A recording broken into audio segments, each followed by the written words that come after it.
Headlines like these, then keep watching. Elles sont de plus en plus nombreuses à vanter le bronzage sur les réseaux sociaux. Cet été, il y a une très forte présence de désinformation au sujet du bronzage sur les réseaux sociaux. Évidemment, ce n'est pas le premier été que ça a lieu, mais c'est très bruyant en ce moment. Certaines offrent des suggestions particulièrement dommageables. La majorité des vidéos de désinformation que j'observe, c'est « Ne mettez pas de crème solaire, elle est dangereuse pour vous ». On vous a menti, c'est pas le soleil le problème, mais bien ce qu'on a mis entre vous et le soleil, donc la crème solaire. C'est un mythe qui a été déconstruit par de nombreux scientifiques à l'international. C'est un tanning oil, fait que ça va en même temps vraiment faire en sorte que tu bronzes plus rapidement.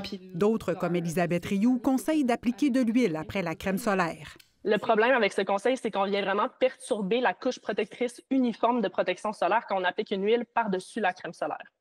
Ces vidéos sont particulièrement populaires chez les 16 à 30 ans, ce qui augmente les risques. Tout ce qui est coup de soleil, tout ce qui est bronzage avant cet âge-là nous met beaucoup plus à risque de développer un cancer de peau, dont le mélanome plus tard dans notre vie. Le mélanome, une forme grave de cancer de la peau, arrive au 7e rang des cancers les plus fréquents au Canada, avec plus de 11 000 nouveaux cas par année. Heureusement, la mortalité se stabilise un peu, principalement à cause des meilleurs traitements. Mais malheureusement, l'incidence augmente constamment et on a encore beaucoup de travail à faire pour la prévention.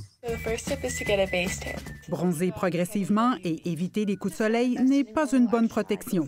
Il n'y a pas de bronzage sécuritaire. Quand on s'expose aux rayons ultraviolets, on a des dommages aigus et des dommages chroniques. Et les conséquences ne se limitent pas au cancer de la peau. De s'exposer aux rayons UV sans protection solaire va quand même occasionner d'autres dommages. Donc, on parle du photovieillissement, tout ce qui est taches, rides, ridules, laxité cutanée.